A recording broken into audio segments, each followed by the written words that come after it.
Sobre a lista de exercício da semana passada, exercício 1. Encontre Z tal que esse vetor aqui, eu vou dar nome, no exercício não tem nome não, mas esse vetor e esse vetor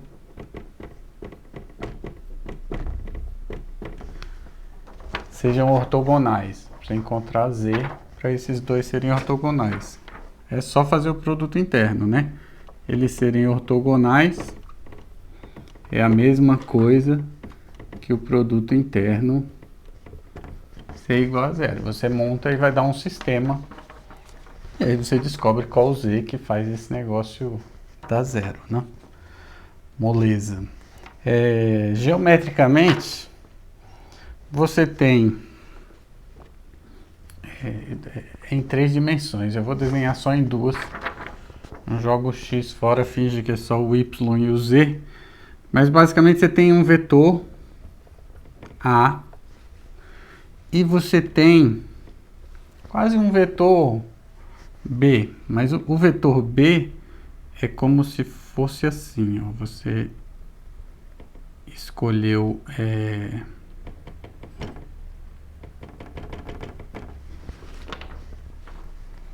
o vetor B, dependendo do quanto você escolher para o Z, ele pode assumir vários valores, né? Certo? A ideia é essa. E aí você vai ver se tem algum desses valores que vai fazer com que esse ângulo aqui forme 90 graus. É essencialmente isso. Então, você vai andando com o Z e vai mudando aqui o vetor B até que vai chegar uma hora vai dar 90 graus, né? Então, isso tem tudo a ver com um outro problema, que é o exercício 2, que eu vou desenhar aqui, vai ficar melhor. O exercício 2 é basicamente a mesma coisa, só que em vez desse vetor B aí, você tem o vetor 0, e você tem mais um vetor V, que é o E3, né? Então, o que acontece? Você tem um vetor A aí, sei lá quem, você tem, eu vou desenhar para cá, um vetor B, e você tem o vetor E3, um vetor V, não precisava ser o E3, podia ser qualquer coisa, né? Deixa eu desenhar 3 vetores quaisquer. Eu tenho um vetor A, eu tenho um vetor, por exemplo, B, e eu tenho um vetor V. Então, quando a gente faz essa conta aqui, ó, B mais alfa vezes V, o que você está fazendo é o vetor B mais um múltiplo desse vetor V aqui. Então, você está falando de todos esses vetores aí. Tem um determinado momento, perdão, esse aqui que era o vetor, esse aqui que era o vetor A, né? Mas tem um determinado momento, para um determinado alfa V, que quando você somar, vai dar um cara ortogonal ao vetor A. Geometricamente é isso, né? Agora, você não precisa nem estar vendo nada isso aqui. Eu nem gosto de falar isso, mas não precisa estar entendendo nada disso aqui. O que você quer é fazer uma conta e descobrir quando que esse carinha aqui, produto interno com esse carinha aqui, dá zero. Você vai fazer essa conta e descobrir qual é o alfa que vai fazer isso aqui dar zero. É exatamente a mesma coisa que o exercício 1, só que em vez de Z vai aparecer alfa, né? O produto interno, ele é distributivo, né? Ele é bilinear.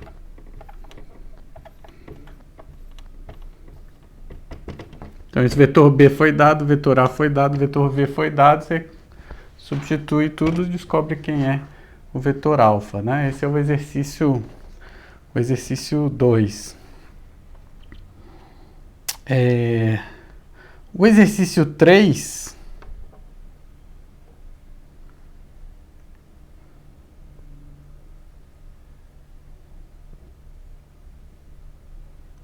não, Então, o exercício 3 é de novo a mesma coisa. Na verdade, no exercício 2 não está alfa, está z. O exercício 3 é a mesma coisa, só que em vez de usar esse vetor aqui, eu estou usando o vetor 1, 2, 4, né? Mas, de novo, você tem um vetor, fazer ele em V, verde, que é o vetor A. Você tem um vetor, que é o vetor B, e você vai somar nesses vetores todos aí um outro vetor, que é múltiplo desse vetor V. Então, você vai somar alguma coisa assim, né? O resultado vai ser vetores assim, né? Algum desses vai ser tal que esse ângulo aqui dá 90 graus. Essencialmente, essa é a pergunta, né? Qual é o alfa V que você vai somar no vetor B para fazer com que esse negócio tenha 90 graus, né? Esse problema, ele só não tem... Ele, apesar de ser em R3, ele é essencialmente no plano, né? Mais ou menos, não muito, falei bobagem. Mas se fosse no plano, ele poderia não ter solução se esse vetor V aqui, por exemplo, se ele fosse paralelo, ou melhor, perdão. Se ele fosse paralelo, não, se ele fosse...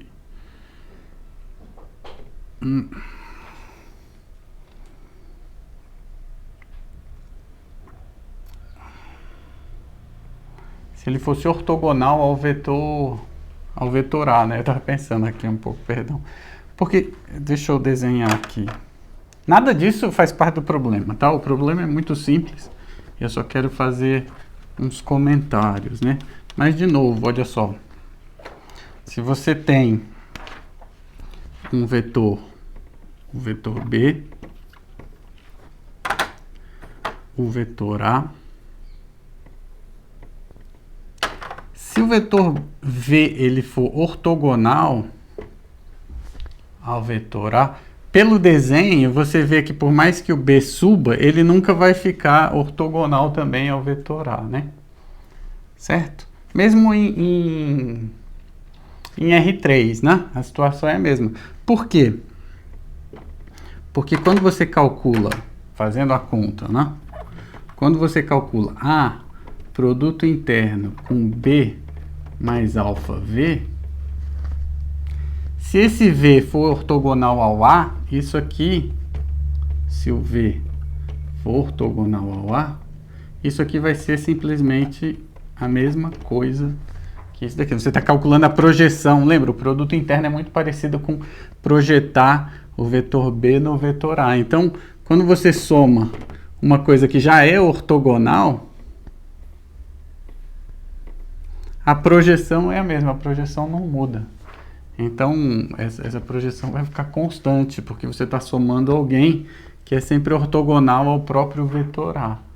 Então, nesse caso, o problema não vai ter solução. Agora, se não for ortogonal, aí vai ter solução. Aí você consegue resolver, né? Vai aparecer aqui mais alfa AV igual a zero. Você passa tudo para lá, passa dividindo, né? Você resolve. Talvez você ache que você não resolva se esse cara aqui der zero, porque aí você... Perdão.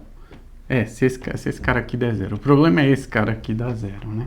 Quando esse cara aqui dá zero, você não vai ter solução, a menos que esse aqui já fosse zero. Quer dizer, o vetor A e o vetor B já fossem ortogonais, né? Certo? Aí quando você soma um vetor ortogonal, ele continua ortogonal. Eu acho que eu falei demais, talvez tenha complicado mais do que ajudado. Mil perdões. Estou fazendo esses comentários sempre um pouco na correria. De qualquer forma, a gente tem também exercício 5. O exercício 5, ele fala o seguinte: você pega de novo o vetor 1, 2, 3, que você chama de vetor A, o vetor 4, 5, 6, que é o vetor B. Por que eu uso 1, 2, 3 e 4, 5, 6 normalmente nos meus exemplos, né? Os estudantes, eles não gostam de letra. Eles gostam de número. Normalmente só a letra já resolve o seu problema, mas você gosta de número, aí eu para te dizer, você quer número, eu ponho 1, 2, 3, 4, 5, 6. Certo? Mas podia ser ABC, VZW, podia ser qualquer letra aí, que era tudo muito parecido, né? Mas, já que é para botar número. Então, o exercício 5, ele fala assim, eu tenho o vetor A, exercício 4. Eu tenho o vetor A, que é esse 1, 2, 3, e o vetor B, que é o vetor 4, 5, 6. E eu digo assim, encontre um vetor não nulo V, ou seja, eu quero um vetor V que não seja o vetor 0, que seja ortogonal a e B. Então, eu quero que V seja ortogonal a A e eu quero que V seja ortogonal a B. Certo? Tem duas maneiras, assim, mais ou menos simples de resolver esse problema. No fórum lá do Moodle, algumas pessoas fizeram assim, eu quero que V seja ortogonal a A, então eu quero que isso dê 0. Eu quero que B também seja ortogonal ao V, então eu quero que isso dê 0. Isso aqui dá um sistema de equações que vai ter infinitas soluções, porque existem infinitos vetores ortogonais. Você escolhe uma solução qualquer, não nula, você vai ter um vetor ortogonal aos dois. Você pode escolher um qualquer, porque eu estou pedindo um vetor qualquer ortogonal A e B. Não é sempre que você está resolvendo um problema que você pode ir lá e escolher as coisas, né? Mas aqui, desde que você não escolha o vetor 0, se ele satisfizer essas duas condições, é um vetor do tipo que está sendo pedido, né? Agora, é muito mais fácil para resolver esse problema, em vez de você resolver esse sistema, você já pegar esse cara aqui, ó, A produto vetorial com B. Por quê? Porque você já sabe que o produto vetorial de dois vetores é ortogonal a cada um deles. Então, o produto vetorial é necessariamente ortogonal ao A e o produto vetorial é necessariamente ortogonal ao B. Só tem um problema. Será que não é nulo? Essa é a coisa que você tem que se preocupar aí. Como é que você sabe que o vetor V não é o vetor nulo quando você define ele assim? Bom, o produto vetorial ele só dá 0 se os dois vetores forem paralelos. Aí você olha, eles são paralelos? Não. Pronto, acabou. Certo? Então esse vetor aqui não é o vetor nulo, porque A e B não são paralelos. Certo? Essa é a questão 4. Exercício 5. O exercício 5, ele é assim. Eu te dou só um vetor A, que é esse 1, 2, 3. Vocês perceberam que eu não usei os números, né? Falando da questão passada, né? Mas para você encontrar de fato, você calcula com os números, sim?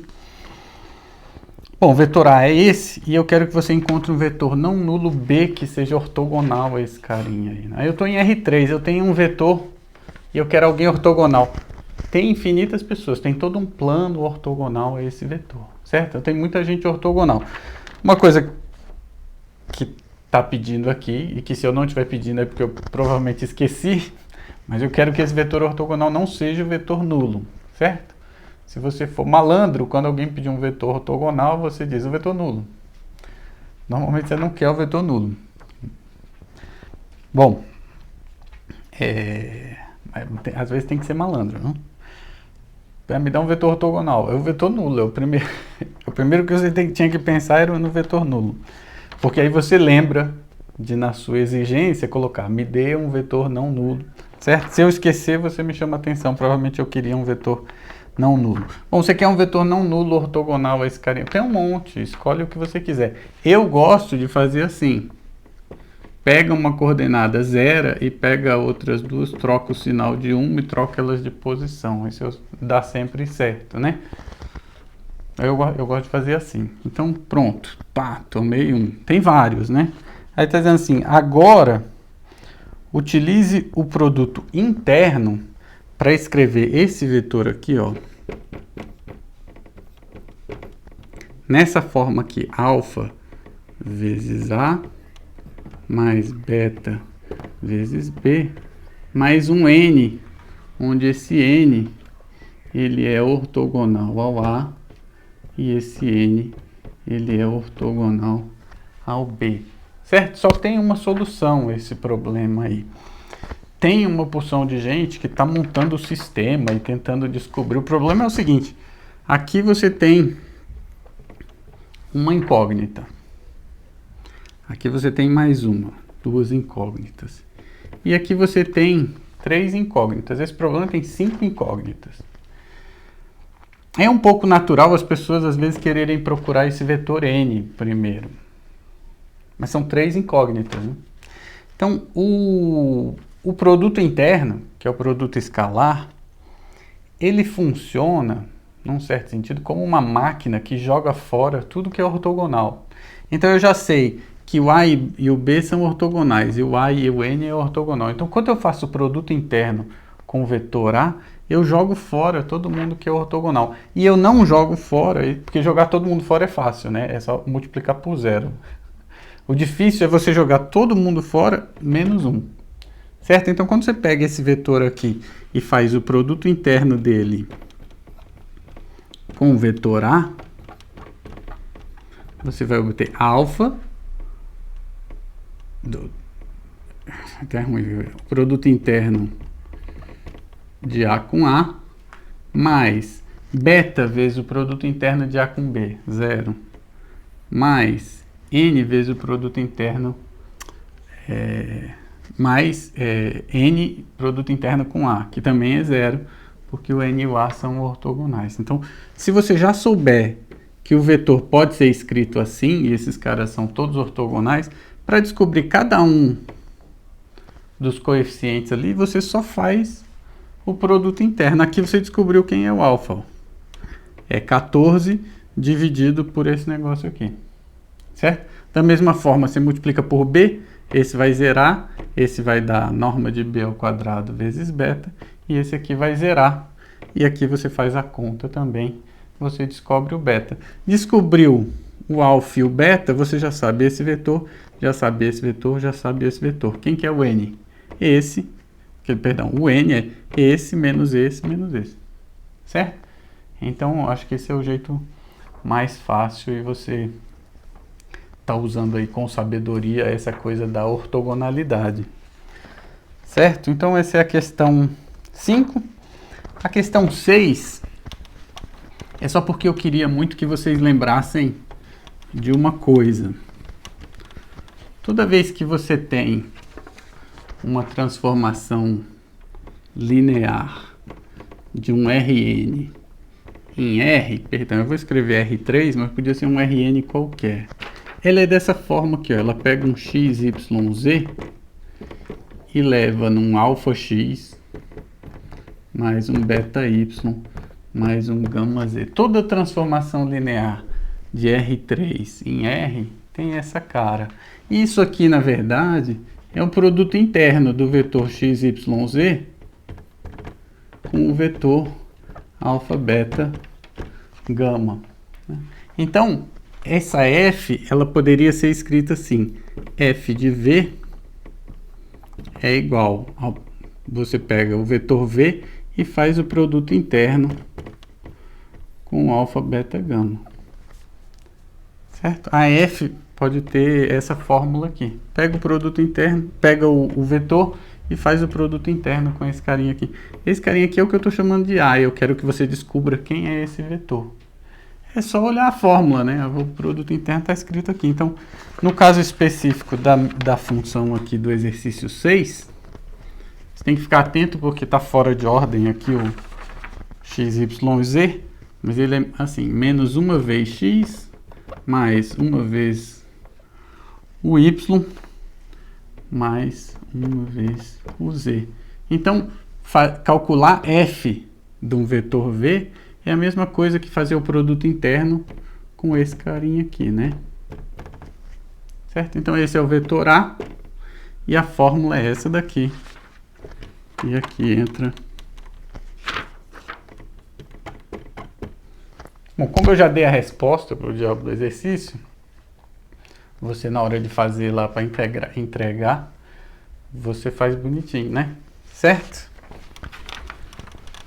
Faz qualquer coisa, não escreve, sei lá, se esforça aí e deixa uma resolução alto nível, não? Em vez de só escrever um monte de conta. A última questão é para você calcular a área de um paralelogramo. Eu estou de novo em R3 e eu tenho esses dois vetores aqui.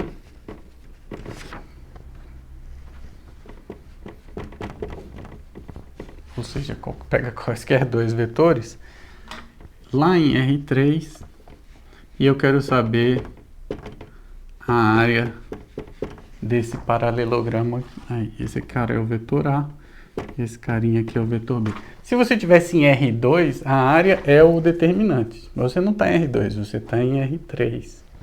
Você tem R3, você pode fazer determinante de 3 vetores. Aí você tem o volume, né? Aqui eu quero a área. Aí, aqui é só para você fazer o seguinte. Existe essa operação